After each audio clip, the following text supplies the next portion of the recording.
Assalamualaikum warahmatullahi wabarakatuh.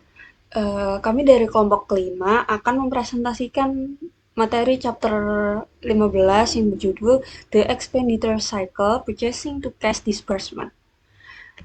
Perkenalkan, nama saya Bunga Cira Amelia dengan NPM 37, dan nama anggota saya ada Isna Azara NPM 18, Atalia Najwa Sajida NPM 55, Adelia Kinasi Azahra NPM 61, Hakam Ilman Zuhri NPM 70, Farel Putra Aliano NPM 79, dan Naifa Dwi Amanda NPM 26.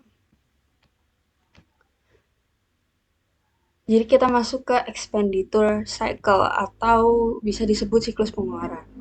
Siklus pengeluaran merupakan rangkaian aktivitas bisnis yang dilakukan secara berulang dan berkaitan dengan proses pembelian serta pembayaran atas barang dan jasa yang dibutuhkan perusahaan.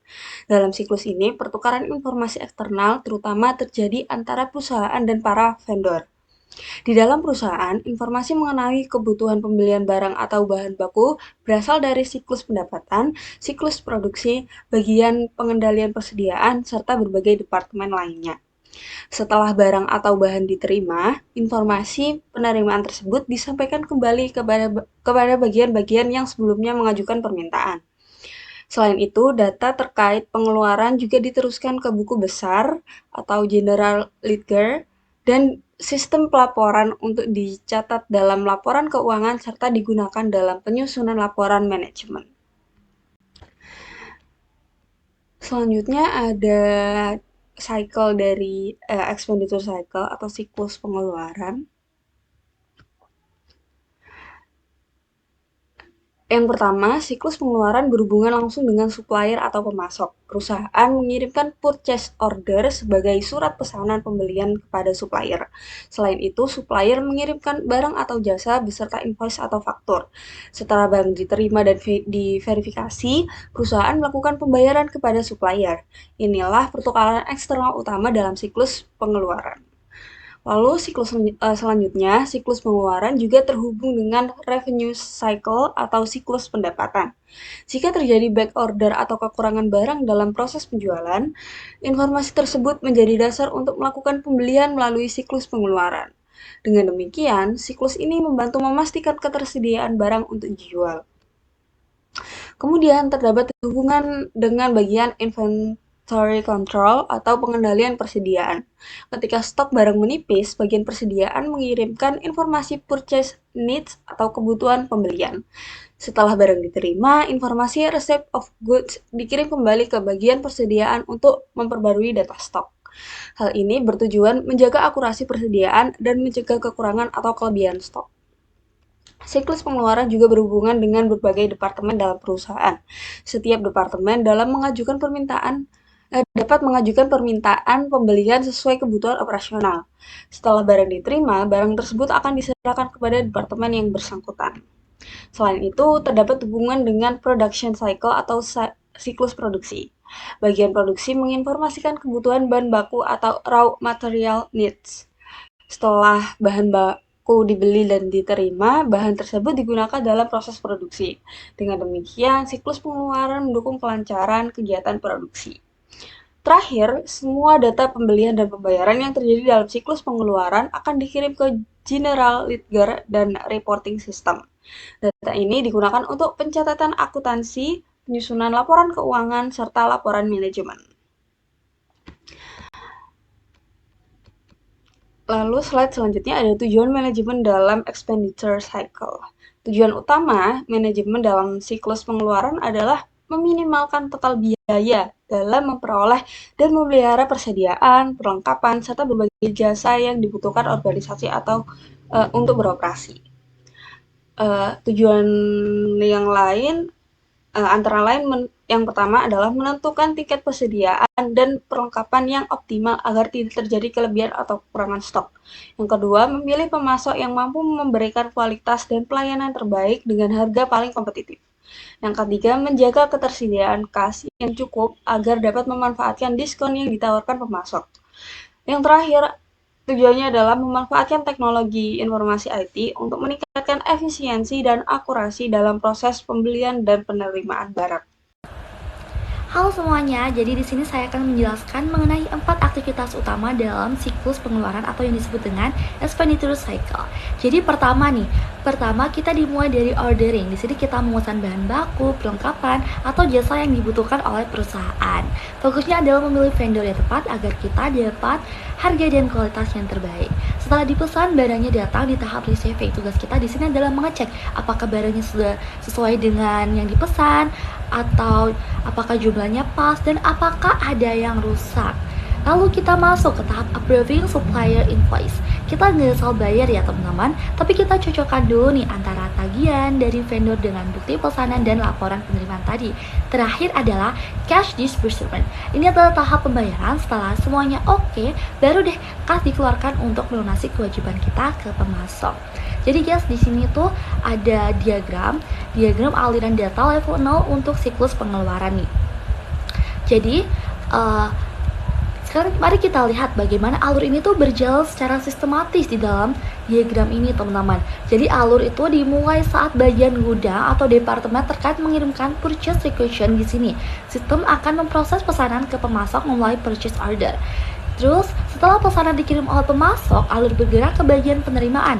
Di tahap ini, diagram menunjukkan adanya verifikasi fisik barang yang menghasilkan receiving report sebagai bukti bahwa barang sudah kita terima dengan baik.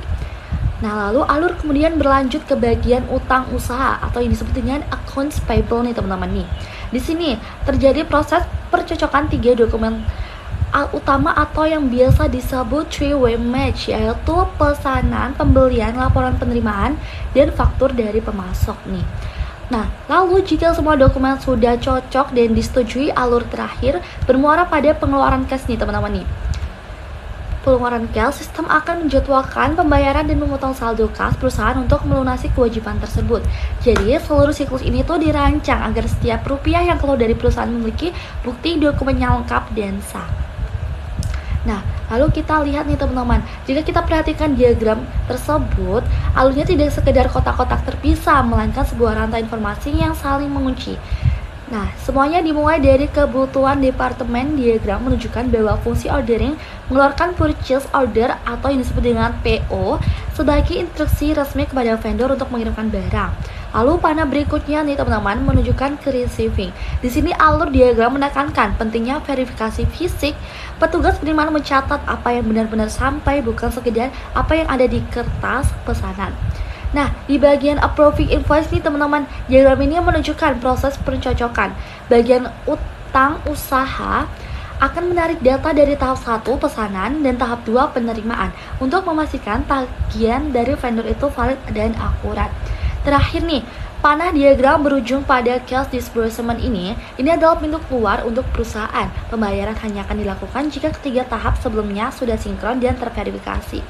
Jadi teman-teman, alur di diagram ini dirancang sebagai sistem terkendali. Tujuannya sederhana, agar perusahaan hanya membayar barang yang memang dipesan, memang diterima, dan tagihannya memang benar teman-teman. Baik, segitu dulu, jadi nanti akan dilanjutkan oleh rekan saya.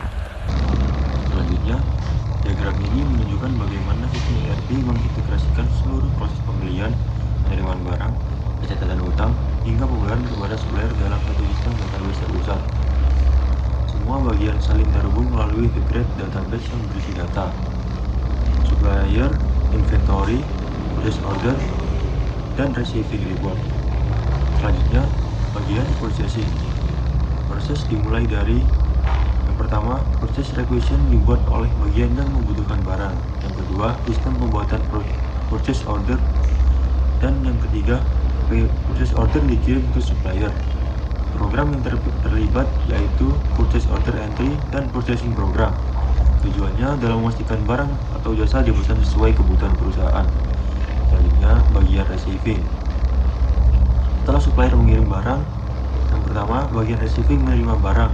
Yang kedua, data barang yang diterima dicatat dalam receiving program. Dan yang ketiga, sistem memperbarui inventory di receipt. Dan yang terakhir, informasi ini masuk ke database dan memperbarui status persediaan. Tujuannya untuk memastikan barang benar-benar diterima sesuai pesanan. Selanjutnya, counting. Setelah barang diterima, yang pertama supplier mengirim invoice. Kedua, bagian accounting melakukan approve supplier invoice. Yang ketiga, ketiga, data diproses dalam accounts payable program. Yang keempat, sistem mencocokkan invoice dengan purchasing order dan receiving report. Dan yang terakhir, jika sesuai maka dicatat sebagai utang. Tujuannya memastikan perusahaan hanya membayar barang yang benar-benar dipesan dan diterima. Selanjutnya, bagian cash disbursement dan treasury. Setelah jatuh tempo, yang pertama, sistem memilih invoice yang siap dibayar. Yang kedua, diproses melalui cash disbursement program. Yang ketiga, pembayaran dilakukan melalui cek dan transfer bank. Dan yang terakhir, memproses pembayaran ke supplier. Setelah pembayaran, status utang diperbarui dan data transaksi tersimpan di database. Lalu laporan dihasilkan untuk manajemen. Selanjutnya, laporan untuk manajemen. Sistem menghasilkan inventory status, purchase order, dan supplier account. Laporan ini digunakan oleh berbagai departemen dan manajer untuk pengambilan keputusan. Di slide 9, saya akan membahas threats and controls atau ancaman dan pengendalian. Ancaman yang sering terjadi misalnya data tidak akurat, dan akses tanpa izin, atau hilangnya data. Untuk mengatasinya, perusahaan memakai kontrol seperti pembatasan akses, enskripsi, backup rutin, dan pemisahan tugas. Tujuannya agar sistem tetap aman dan berjalan efisien. Ordering material supplies and service. Tujuannya yaitu menentukan apa, kapan, dan berapa banyak yang harus dibeli agar tidak terjadi kekurangan stok, tidak terjadi kelebihan persediaan, biaya tetap efisien. 1. Economic order quantity. Menentukan jumlah pembelian optimal dengan meminimalkan biaya pemesanan, biaya penyimpanan, biaya kehabisan stok. 2. Reorder point. Titik kapan harus melakukan pemesanan kembali, berdasarkan lead time dan tingkat penggunaan. 3. Sistem mendukung. MRP berbasis permahalan, forecast, GIT berbasis permintaan aktual. Pada diagram ini terlihat alur awal dari expenditure cycle, yaitu proses pembelian yang dimulai dari identifikasi kebutuhan hingga pemasaran ke supplier. Tahap pertama adalah 1.1, determine what to order. Pada tahap ini, bagian inventory control atau departemen terkait menganalisis kebutuhan persediaan. Informasi kebutuhan bisa berasal dari revenue cycle dalam bentuk back order atau dari bagian lain melalui purchase requisition. Setelah kebutuhan ditentukan, proses masuk ke tahap 1.2, select supplier. Di sini perusahaan memilih supplier yang tepat berdasarkan harga, kualitas, dan ketepatan pengiriman. Informasi supplier menjadi dasar dalam pengambilan keputusan. Selanjutnya, bagian pembelian menerbitkan purchase order yang dikirimkan sebagai supplier sebagai bukti resmi pemesanan. Diagram ini menunjukkan adanya aliran dokumen dan informasi antar bagian yang mencerminkan pentingnya koordinasi dan pengendalian internal dalam siklus pengeluaran agar proses pembelian berjalan efektif dan terkontrol. Selanjutnya, traditional three-way match. Pada model tradisional, ada 3 dokumen utama yang harus dicocokkan sebelum pembayaran dilakukan, yaitu yang pertama purchase order, pesanan pembelian yang dikirim ke supplier. Yang kedua receiving report, laporan penerimaan barang dan bagian gudang. Dan yang ketiga supplier invoice, faktur atau tagihan dan supplier. Alur prosesnya, yang pertama perusahaan mengirim purchase order ke supplier. Yang kedua, ketika barang datang, bagian penerimaan membuat receiving report. Yang ketiga, kemudian bagian account payable menerima invoice dari supplier. Yang keempat, setelah itu dilakukan proses 3-way match, yaitu mencocokkan kuantitas barang di invoice dengan receiving report dan harga di invoice dengan harga di purchase order. Jika semua data sesuai, maka invoice dibayar. Jika tidak sesuai, perusahaan harus menghubungi supplier untuk rekonisialisasi. Intinya, metode ini memastikan kontrol yang kuat tetapi membutuhkan lebih banyak dokumen dan waktu karena harus mencocokkan 3 sumber informasi. Selanjutnya, evaluated receipt settlement. Metode ini adalah versi yang lebih sederhana dan otomatis. Perbedaannya adalah supplier tidak mengirim invoice dan pembayaran dilakukan berdasarkan proses order dan receiving report saja. Alur prosesnya, yang pertama perusahaan mengirim proses order ke supplier. Yang kedua, barang diterima dan dibuat receiving report.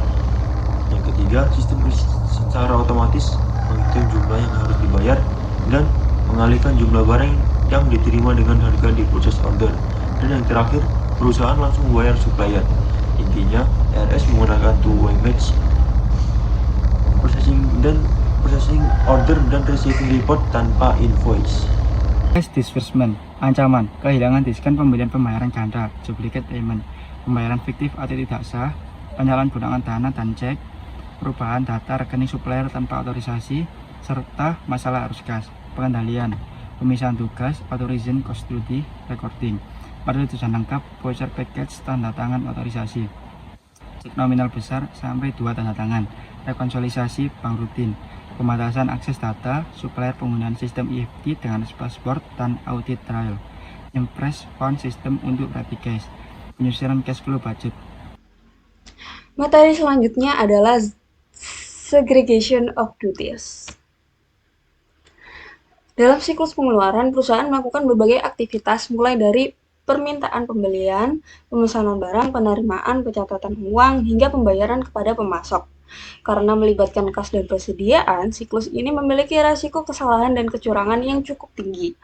Oleh karena itu, perusahaan perlu menerapkan sistem pengendalian internal yang kuat, salah satunya melalui pemisahan tugas atau segregation of duties. Pemisahan tugas memastikan bahwa setiap tahap proses ditangani oleh bagian yang berbeda sehingga tidak ada satu pihak yang menguasai seluruh transaksi dari awal hingga akhir. Tujuan dari segregation of duties atau pemisahan tugas sendiri adalah yang pertama mencegah kecurangan dan kesalahan, yang kedua memisahkan fungsi otorisasi, pencatatan, penyimpanan aset, dan pembayaran, yang terakhir adalah meningkatkan efektivitas pengendalian internal. Yang selanjutnya ada bagian dari segregation of duties.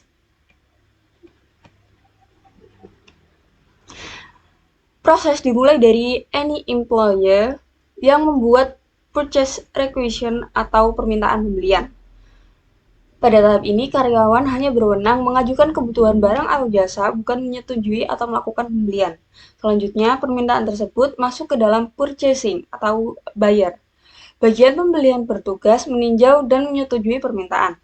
Jika tidak disetujui, dokumen dikembalikan kepada peminta. Jika disetujui, bagian pembelian membuat purchase order untuk memesan barang kepada pemasok. Pada tahap ini, fungsi otorisasi pembelian berada di tangan bagian purchasing, bukan peminta barang. Selanjutnya, barang dikirim oleh pemasok. Bagian receiving clerk bertanggung jawab untuk menerima, menghitung, dan memeriksa barang yang datang. Count and inspect delivery. Mereka memastikan jumlah dan kondisi barang sesuai dengan pesanan. Hasil pemeriksaan ini kemudian didokumentasikan dalam receiving report. Bagian penerimaan tidak memiliki wewenang untuk memesan barang atau melakukan pembayaran sehingga mengurangi risiko manipulasi. Selanjutnya, barang yang telah diterima kemudian diserahkan ke bagian inventory control. Bagian ini menyimpan barang di gudang dan memperbarui catatan persediaan. Mereka juga menandatangani dokumen penerimaan sebagai bukti bahwa barang telah disimpan dengan benar. Pemisahan antara bagian penerimaan dan penyimpanan mencegah terjadinya penggelapan barang. Selanjutnya, bagian account payable menerima faktur dari pemasok. Bagian ini melakukan proses pencocokan 3 dokumen JOW match, yaitu pencocokan purchase order, receiving report, dan faktur pemasok. Jika ketiganya sesuai, bagian account payable menyetujui pencatatan utang dan memperbarui catatan utang usaha. Setelah itu, dokumen pembayaran disiapkan dalam bentuk voucher package dan diarsipkan. Tahap berikutnya dilakukan oleh treasurer atau kasir. Bagian ini bertanggung jawab melakukan pembayaran kepada pemasok berdasarkan voucher yang telah disetujui. Setelah pembayaran dilakukan, voucher dibatalkan untuk mencegah pembayaran ganda. Selain itu, setiap bulan dilakukan proses penerimaan dan rekonsiliasi laporan bank untuk memastikan bahwa seluruh transaksi kas telah dicatat dengan benar. Secara keseluruhan, bagian ini menegaskan bahwa fungsi-fungsi penting seperti permintaan pembelian, otorisasi, penerimaan barang, penyimpanan persediaan, pencatatan uang, dan pembayaran dipisahkan ke bagian yang berbeda. Pemisahan ini bertujuan untuk mengurangi risiko kesalahan, penyalahgunaan wewenang, kecurangan, serta meningkatkan efektivitas pengendalian internal dalam siklus pengeluaran perusahaan.